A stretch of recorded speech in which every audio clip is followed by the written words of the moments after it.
Connecticut's #1 local news. This is Channel 3 Eyewitness News. Good Monday morning, everyone. Today is September 12th. Thanks so much for joining us here this morning. I'm Caitlin Francis.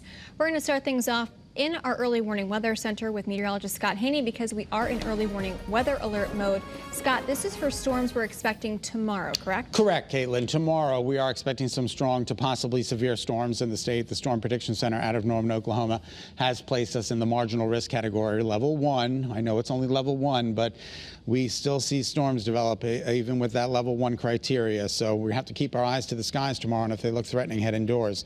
In the meantime, you're waking up to some drizzle out there on our Channel 3 early warning dual pole radar.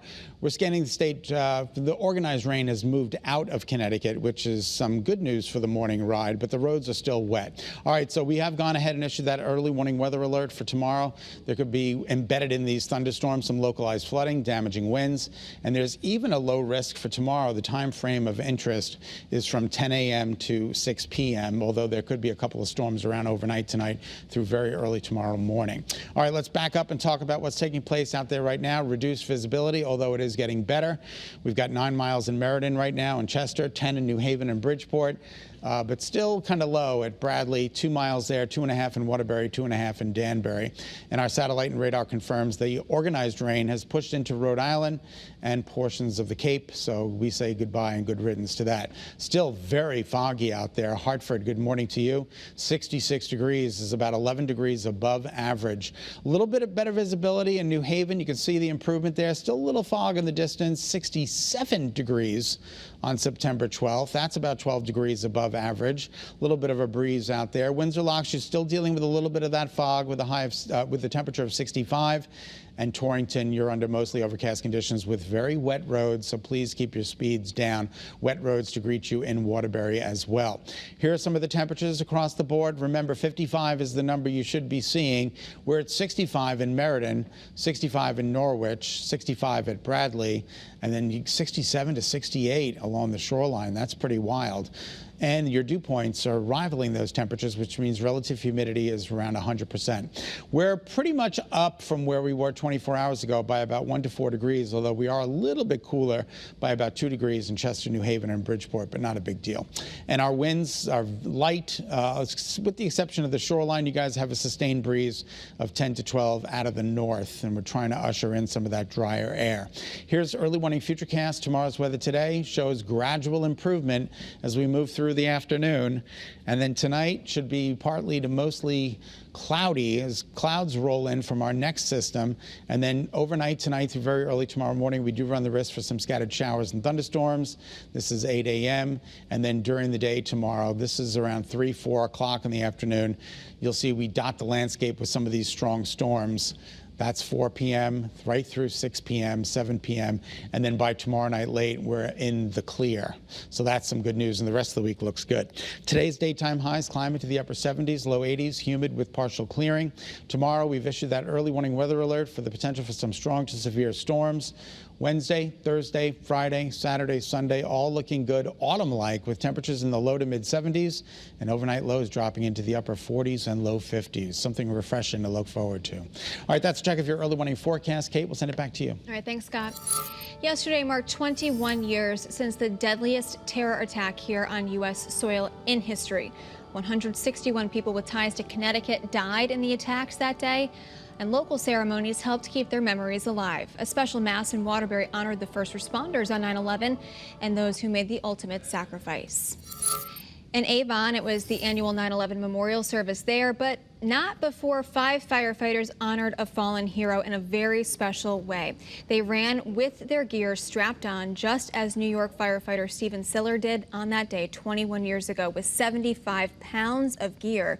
Siller ran 2 miles toward the South Tower to help rescue victims. He died, having devoted himself to saving others. There's people like him and like us, and that all their lives they want to run towards danger rather than away so that others might survive and continue on.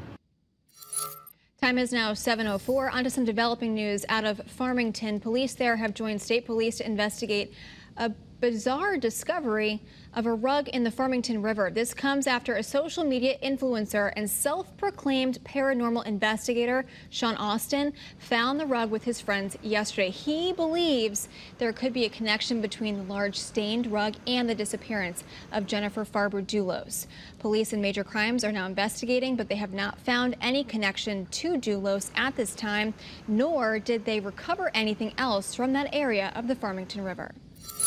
In Plainville, crews spent several hours on the scene of a house fire yesterday morning. That fire broke out at the home on East Main Street. Fortunately, no one was hurt. That crews got the fire under control quickly, and no word on how it started just yet. And in Derby, crews responded to a fire that broke out at a home on Spring Street. 40 firefighters responded to help and fight flames yesterday morning there. They were able to get the fire under control. No one inside was hurt, but a firefighter did suffer minor injuries. No word yet on what caused that fire. Now to Norwalk, where a man is facing serious charges accused of attacking a police officer. Police arrested 31-year-old Ezekiel Seifert. Now, police tell us a fight broke out at the Oyster Festival in town, and when officers intervened, police say Seifert attacked one of those officers. Other officers stepped in to try to help, but not before that officer suffered a head injury and fractured arm. Seifert is facing numerous charges this morning. In Darien, state police are asking for your help finding this suspect. Take a good look here at your screen. The man you can see here is wanted for a larceny that happened at the I-95 southbound rest area in Darien early yesterday morning. If you know who this person is, you're asked to contact state police. Now in Bristol, a neighborhood reeling after a young girl was traumatized when a man broke into her bedroom while she was sleeping. This all happened about 4:30 Saturday morning. A person wearing a mask entered the house from the side where their security cameras all caught it on video. Now, police say the suspect went into the teen's bedroom and left once confronted. Thankfully, no one was hurt, but the entire ordeal has shocked the area and left the family now looking for answers.